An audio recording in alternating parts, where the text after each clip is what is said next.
विश्व थैलेसीमिया दिवस 9 मई को मेडिकल कॉलेज में सिकल सेल थैलेसीमिया पर विशेष शिविर। शहीद स्मारक में गूंजे कल्याण जी आनंद जी के नगमे। अंतर संस्था ने सजाई संगीत संध्या। पाटन रोड पर भीषण हादसा, तेज रफ्तार ट्रक ने मोपेड सवार को कुचला, मौके पर ही दर्दनाक मौत। पहचान न मिली, इंसानियत ने निभाया फर्ज, अज्ञात व्यक्ति का सम्मानपूर्वक अंतिम संस्कार। विश्व थैलेसीमिया दिवस के उपलक्ष्य में आगामी 9 मई 2026 को नेताजी सुभाष चंद्र बोस मेडिकल कॉलेज में एक महत्वपूर्ण स्वास्थ्य अभियान आयोजित किया जाएगा। थैलेसीमिया जन जागरण समिति और मेडिकल कॉलेज के संयुक्त तत्वाधान में होने वाले इस कार्यक्रम में सिकल सेल और थैलेसीमिया के आधुनिक उपचार व प्रबंधन पर चिकित्सकों के लिए CME सत्र का आयोजन होगा, जिसमें 50 से अधिक विशेषज्ञ भाग लेंगे। आयोजन के दौरान मरीजों के लिए निःशुल्क HLA जांच, विशेषज्ञ परामर्श और मार्गदर्शन की सुविधा उपलब्ध रहेगी। डॉक्टर रूबी खान, डॉक्टर नवीन कोठारी और अन्य वरिष्ठ चिकित्सकों की मौजूदगी में होने वाले शिविर का मुख्य उद्देश्य नई उपचार पद्धतियों और समय पर पहचान के प्रति जागरूकता बढ़ाना है। आयोजकों ने अधिक से अधिक मरीजों से इस निःशुल्क शिविर का लाभ उठाने की अपील की है। जन जागरण समिति और NSAB मेडिकल कॉलेज जबलपुर के तत्वाधान में 9 मई को जो शिविर आयोजित हो रहा है, उसमें HLA टेस्टिंग के अलावा पेरेंट्स को और रिश्तेदारों को काउंसलिंग किया जाएगा। HLA टेस्टिंग की जाएगी ताकि जिन बच्चों को इस बीमारी के लिए बड़ा ऑपरेशन, जिसको हम लोग बोन मैरो ट्रांसप्लांट बोलते हैं, की यदि आवश्यकता हो, के लिए उनको सही दिशा निर्देश दिया जा सके। ज़्यादा से ज़्यादा लोगों को इस बारे में सूचित करें। धन्यवाद। शहीद स्मारक प्रेक्षागृह में अंतर साहित्यिक, सांस्कृतिक और सामाजिक संस्था द्वारा प्रसिद्ध संगीतकार जोड़ी कल्याण जी आनंद जी को समर्पित एक भव्य संगीत संध्या का आयोजन किया गया। डॉक्टर अशोक तिवारी सागर के मुख्य आतिथ्य और राजेश पाठक व राजेश पैगवार के विशिष्ट आतिथ्य में आयोजित इस कार्यक्रम में संस्था के संस्थापक डॉक्टर अनिल कुमार कोरी ने सभी कलाकारों को सम्मानित किया। राजेश तिवारी के संयोजन और दिनेश खतेरिया के संगीत निर्देशन में कलाकारों ने प्यार जिंदगी है, हर किसी को नहीं मिलता यहाँ प्यार जिंदगी में और आजा तुझको पुकारे मेरे गीत जैसे सुमधुर गीतों की प्रस्तुतियां देकर श्रोताओं को मंत्रमुग्ध कर दिया। कार्यक्रम में संदीप बनोदा, सलिल तिवारी, डॉक्टर आज्ञा मिश्रा सहित कई प्रतिष्ठित गायकों ने अपनी आवाज दी। डॉक्टर मंजू गोरे द्वारा संचालित सफल आयोजन में संरक्षक सरोज संतोषी और निर्देशिका विनीता पैगवार का विशेष योगदान रहा। सबको, सभी दर्शकों को धन्यवाद। आज आए सारे संगीत प्रेमी श्रोता। अंतर संस्थान में मैं भी गीत प्रस्तुति करती हूँ, एक भागीदार रहती हूँ और ये एक स्वस्थ मनोरंजन का बहुत अच्छा स्थान है, कार्यक्रम है। और कितना अच्छा कि एक घूमते घामते हम 3 घंटे कहीं और मूवी या कहीं और न जाते हुए ऐसी जगह आते हैं जहाँ से मन प्रसन्न होकर वापस जाता है। तो इस तरह के कार्यक्रम में जबलपुर की सारी जनता को मैं बोलना चाहूँगी कि ज़रूर आना चाहिए और मैं एंजॉय करती हूँ। मैं गाती हूँ। मैं डॉक्टर आज्ञा मिश्रा हूँ और जबलपुर इंजीनियरिंग कॉलेज में professor, head of the department artificial intelligence. Patan Jabalpur road पर मंगलवार को एक भीषण सड़क हादसे में मोपेड सवार व्यक्ति की दर्दनाक मौत हो गई। घटना पाटन स्टेट बैंक के सामने की है, जहां पाटन से जबलपुर की ओर जा रहे एक तेज रफ्तार अनियंत्रित ट्रक ने मोपेड को अपनी चपेट में ले लिया।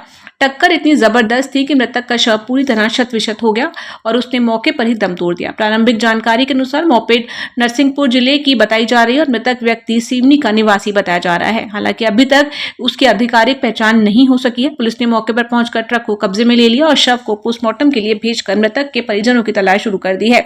इस हादसे के बाद मार्ग पर कुछ देर के लिए तनाव और जाम की स्थिति बनी रही। हमें अभी सुबह सूचना मिली थी करीब 9, सवा 9 बजे के बीच में कि एक ट्रक से एक TVS स्कूटर जो चालक है उसकी एक्सीडेंट से मृत्यु हो गई। एक्सीडेंट में बहुत ज़्यादा उसकी बॉडी क्षतिग्रस्त हो गई थी और जो है मौके पर पहुंचकर वैधानिक कार्रवाई की जा रही है। प्रथम दृष्टया ये जानकारी प्राप्त हुई है कि ट्रक अपने उससे लाइन से जा रहा था और चूँकि वो स्कूटी सवार भी उसी दिशा में जा रहा था, तो इस कारण से एक्सीडेंट हुआ है। अब जो वैधानिक कार्रवाई के बाद ही उसमें पूरा कह पाएंगे कि एक्सीडेंट के क्या कारण रहे और कैसी परिस्थिति में एक्सीडेंट हुआ है। अभी पहचान के प्रयास कर रहे हैं। उसके बाद जो डॉक्यूमेंट मिले उससे उसके घर वालों से संपर्क किया जा रहा है और फिर जो शव को है ना उसके लिए PM के लिए हॉस्पिटल रवाना कर दिया है। ओमती थाना क्षेत्र में छोटी ओमती सामुदायिक भवन के पास एक अज्ञात व्यक्ति उम्र लगभग 45 से 50 वर्ष का शव मिलने से सनसनी फैल गई। सूचना मिलने पर पुलिस और गरीब नवाज कमेटी के सैयद इनायत अली और उनके सदस्यों ने मृतक की पहचान के लिए काफी प्रयास किए, लेकिन कोई परिजन सामने नहीं आया। अंततः पोस्टमार्टम के बाद मानवता का परिचय देते हुए गरीब नवाज कमेटी ने तिलवारा मुक्तिधाम में विधि विधान से अंतिम संस्कार कराया। इस कार्य में आदिल पठान, रियाज अली, बाबू खान, दीपक निगम, मंजू नकानी और मोहम्मद करीम का विशेष योगदान रहा। पिछले कई वर्षों से गरीब नवाज कमेटी के सैयद इनायत अली हजारों लोग के अंतिम संस्कार करवा चुके हैं। सामुदायिक भवन छोटी ओमती के पास जो सामुदायिक भवन है, उसके वहाँ एक मृत व्यक्ति के मरने की सूचना मिली। जानकारी के बाद थाना ओमती पुलिस को भी सूचना दी गई। पुलिस आई और हम लोग भी साथ में वहाँ पहुँचे। जब देखा कि उसका कोई भी नहीं है तो पीएम के बाद अंतिम संस्कार वगैरह जो है गरीब नवाज कमेटी द्वारा तिलवारा मुक्तिधाम में किया गया। पहले कोशिश करें हम लोगों ने भी शायद कोई मिल जाए, मगर वहाँ कुछ ऐसा पता नहीं चला कि कौन है। ऐसा लग रहा है जैसे कि मतलब कोई मांगने वाला या रिक्शा चालक। कितनी उम्र थी, नाम आपको कुछ मालूम है? किसी प्रकार का कुछ नाम या कुछ उनके पास से निकला नहीं है। उम्र तो उनकी करीब 50-55 वर्ष है। पर्यावरण संरक्षण का संदेश देने के उद्देश्य से निकाली गई कदम रैली का मां अन्नपूर्णा सेवा समिति द्वारा उत्साहपूर्वक स्वागत किया गया। इस अवसर पर समिति के सदस्यों ने रैली में शामिल बच्चों को फल वितरित किए और उनका उत्साहवर्धन किया। समिति के प्रतिनिधि आशीष चौरसिया ने बढ़ते शहरीकरण और कंक्रीट के जंगलों पर चिंता व्यक्त करते हुए नागरिकों से एक विशेष अपील की है। उन्होंने सुझाव दिया कि हर व्यक्ति को अपने जन्मदिन पर कम से कम एक वृक्ष अवश्य लगाना चाहिए। उन्होंने एक अनोखा संकल्प साझा किया कि व्यक्ति जितने वर्ग फुट के मकान में रहता है, उसे अपने जीवन में कम से कम उतने पौधे लगाने का लक्ष्य रखना चाहिए। इस पहल का मुख्य उद्देश्य नई पीढ़ी को प्रकृति के प्रति जागरूक करना और हरियाली को बढ़ावा देना है। कदम संस्था की रैली सिविक सेंटर से होते हुए 3 पत्ती चौक MLB में समापन हुई। मां अन्नपूर्णा सेवा समिति द्वारा जैसे कि आज कदम संस्था द्वारा निकाली जा रही कदम रैली का हमारी समिति द्वारा फल वितरण करके बच्चों का उत्साहवर्धन किया गया एवं उनका स्वागत किया गया। जैसा कि ये पर्यावरण को संदेश देने के लिए ये रैली निकाली जा रही है कि जैसे जिस तरह से कंक्रीट के जंगल बढ़ते जा रहे हैं, जहां दूर दूर दराज जहां जंगल थे आज मकान बनते जा रहे हैं, तो ये रैली का संदेश मुख्य यही है कि हर व्यक्ति और बच्चों को यही शुरुआत से उत्साह और उसमें बताया जा रहा है कि वृक्ष अवश्य लगाएं और अपना जन्मदिन वृक्ष लगाकर ही मनाएं। और हम सभी ने एक संकल्प भी ले रहे हैं और हम सभी एक संकल्प के साथ आगे बढ़े कि हम जितने भी लोग हैं और जितने भी स्क्वायर फीट के मकान में रह रहे हैं, कम से कम अगर कोई 500 स्क्वायर फीट के मकान में रह रहा है तो वो संकल्प ले कि अपना एक जिंदगी में कम से कम 500 पौधे तो अवश्य लगाए।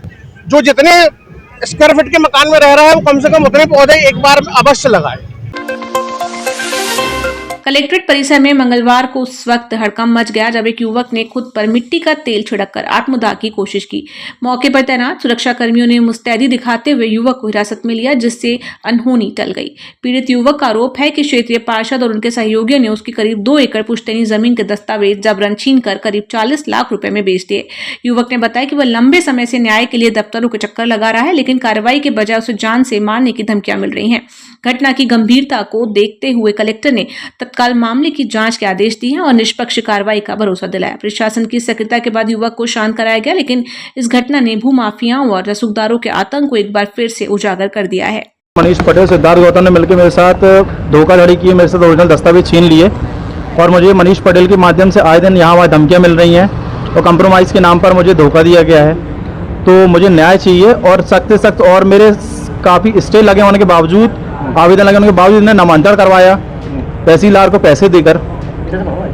और मैं जब वहाँ SDM ऑफिस में बातचीत की उनसे, जब मैंने कहा कि मैं CM अप्लाई कर रहा हूँ तो उन्होंने कर दो, उन लोग कुछ नहीं करेंगे आपका। किस चीज़ का मैटर है आपका, ये क्या मामला? ज़मीनी मामला है। किस चीज़ का?